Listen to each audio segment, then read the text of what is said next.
પ્રકરણ 17 સાપુતારાનો પ્રવાસ। વિદ્યાર્થી મિત્રો, શું તમે ક્યારેય સાપુતારાના પ્રવાસે ગયા છો? ત્યાંનું કુદરતી વાતાવરણ ખૂબ જ સુંદર હોય છે। તો ચાલો આજે આપણે સાપુતારાની સુંદર પ્રકૃતિ અને ત્યાંની વિવિધતાઓ વિશે જોઈએ। દિવાળીની રજાઓ હતી એટલે અમે સાપુતારાનો પ્રવાસ ગોઠવ્યો હતો। સુરતથી વહેલી પરોઢે બસમાં અમે નીકળી પડ્યા। સવાર થયું ને વઘઈ આવ્યું। હવે અમે ડાંગ જિલ્લામાં દાખલ થઈ ચૂક્યા હતા। ડાંગમાં ડુંગરોની હારો છે ને મોટો ભાગ જંગલોથી ભરેલો છે। એમાંના એક ડુંગર ઉપર સાપુતારાનું હવા ખાવાનું સ્થળ આવેલું છે। અમારે ત્યાં જવાનું હતું। પહેલાં અમે વઘઈ ઉતર્યા। ગામમાં બધે આદિવાસી લોકોની જ વસ્તી જણાઈ। તેઓ ડાંગી નામે ઓળખાય છે। વાંસના ટોપલા, ટોપલી ને પંખા લઈ ડાંગીઓ અમને વીંટળાઈ વળ્યા। એમાંના એક જણ પાસે વાંસના હરણ, મોર ને કબૂતર જેવા રમકડા હતા। ડાંગના જંગલોમાં પુષ્કળ વાંસ થાય છે। એમાંથી તેઓ હાથ ઉદ્યોગની આવી બધી ચીજો બનાવે છે। વાંસના રમકડાની તો પરદેશમાં પણ માંગ છે। વઘઈ ઇમારતી લાકડાનું મથક છે। ડાંગના જંગલોમાં ઊંચી જાતના સાગના ઝાડ ખૂબ થાય છે। સાગ ઇમારતી કામમાં વપરાય છે। વઘઈમાં ઠેર ઠેર ઇમારતી લાકડાની લાટીઓ જોવા મળી। ડાંગી મજૂરો એમાં કામ કરતા હતા। મર્દાનગીથી ઓપતા શરીરવાળી આ પ્રજા અમને ભોળી, ભલી ને માયાળુ જણાઈ। સ્ત્રીઓ કથીર કે ચાંદીના ઘરેણાથી લદાયેલી હતી। બસમાં બેસી અમે આગળ વધ્યા। હવે ડુંગરાળ પ્રદેશ શરૂ થયો। ઉગતા સૂરજના કિરણો સામે ડુંગરાળ ભાગ ઉપર પડતા ને બધું કેસર વર્ણું બની જતું। એમાં ઘેરી વનરાઈનો લીલો રંગ મજાની નવી ભાત પાડતો। હવા પણ બદલાઈ રહી હતી। બસ ઊંચે ને ઊંચે ચડતી જતી હતી ને સાપુતારા જાણે પાસે ને પાસે આવતું જતું હતું। જોકે હજુ વચ્ચે થોડું ફંટાઈને વનસ્પતિ બાગ અને આહવા જોઈ લેવાના હતા, પણ અમારું મન તો સાપુતારા જ ઝંખી રહ્યું હતું। સાપુતારા એટલે સાપોનું રહેઠાણ। સાપ તો જોવા મળે ત્યારે ખરા, પણ રસ્તો તો સાપ ચાલે એવો જ વાંકો ચૂકો હતો। ખીણના પંખીઓએ સવારનું ગાન શરૂ કરી દીધું હતું। વારે ઘડીએ ઝાડીમાંથી ઉડીને દૂર જતા એ પંખી ટોળા દેખાતા હતા। અહીં કબૂતર, મોર, તેતર ને મરઘા જોવા મળે છે।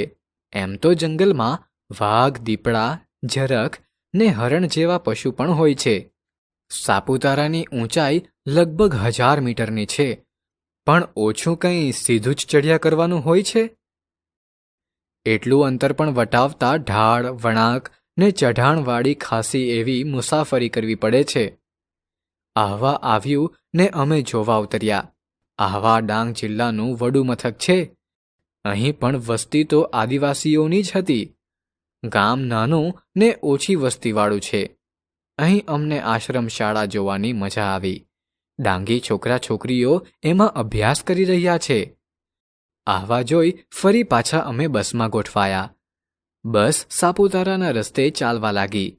રસ્તાની બંને બાજુ સાગના પાતળા ઊંચા ઝાડ અને ઝરણા પાસે ઉગેલા વાંસ દેખાતા હતા। થોડી વારમાં ડુંગરાળ ઊંચા ભાગ ઉપર થોડા મકાનો નજરે પડ્યા। એ જ સાપુતારા। હવા ખાવા કે ફરવા આવનાર લોકોને રહેવાના, જમવાના અને હરવા ફરવા માટેના મકાનો છે। બસ મથક આવી ગયું ને સામાન સાથે અમે હેઠે ઉતર્યા। 2 ટેકરીઓ એકમેકને મળતી હતી। તેમની વચ્ચેનો વિશાળ હરિયાળો પ્રદેશ એટલે ગુજરાતભરનું આ હવા ખાવાનું મુખ્ય મથક છે। પ્રવાસી બંગલામાં અમે ગોઠવાયા। ત્યાંના જ ભોજન ગૃહમાં ભોજન પતાવ્યું। થોડો આરામ કરી ફરવા નીકળ્યા। ઉગતા આથમતા સૂરજને માણવાની, બોલાયેલા બોલનો પડઘો ઝીલવાની ને ઊંચી અગાશીએ બેસી નીચે ખીણના ઉભરાતા સૌંદર્યને જોવાની એવી કેટલીક જગ્યાઓ અહીં બનાવવામાં આવી છે। સર્પગંગા નદીને કાંઠે પથ્થરની સાપની મૂર્તિ છે। આ સાપુતારાની મૂળ જગ્યાની નિશાની છે। ડાંગી લોકો હોળી અને વાઘબારસના રોજ આવીને પૂજા કરી જાય છે। સર્પગંગા નદી પર બંધ બાંધી હવે એક વિશાળ સરોવર બનાવવામાં આવ્યું છે। એમાં નૌકા વિહારની સગવડ છે. અમે એનો લાભ લીધો. અમે બાગમાં ફર્યા, સંગ્રહ સ્થાન જોયું, મધમાખી ઉછેર કેન્દ્રમાંથી મધ લીધું. પછી એક ટેકરી ઉપર ચઢીને આથમતા સૂરજની સુંદરતા નિરખવાનો લહાવો લીધો. રાતના અમને ડાંગી લોકોનું સમૂહ નૃત્ય બતાવવામાં આવ્યું. ભારે મજા આવી. અમે સૂવા જતા પહેલા નીચે ખીણ તરફ નજર નાખી તો જાદુઈ દેખાવ જેવું જણાયું. ડાંગીઓના છૂટાછવાયા ઝૂંપડામાં ટમકતા ફાનસના રંગીન અજવાળા આકાશના તારા ખીણમાં નીચે ઉતર્યા હોય એવો દેખાવ જમાવતા હતા.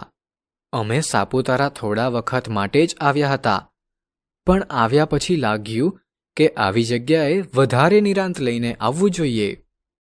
સારાંશ: આ વાર્તામાં પ્રવાસનો અનુભવ અને પ્રકૃતિના સૌંદર્યને અદ્ભુત રીતે દર્શાવવામાં આવ્યું છે. પ્રકૃતિ એ કુદરત દ્વારા મળેલ અદ્ભુત ભેટ છે. પ્રવાસ કરવાથી આપણા જ્ઞાનમાં વધારો થાય છે. વિવિધ વિસ્તારમાં રહેતા લોકોનું જીવન, રિવાજ, સંસ્કૃતિ, પરંપરા અલગ અલગ હોય છે. પહાડી વિસ્તારમાં રહેતા લોકોનું જીવન ખૂબ જ મુશ્કેલીભર્યું હોય છે. જંગલની પેદાશ જ તેમની આવકનો મુખ્ય સ્ત્રોત હોય છે.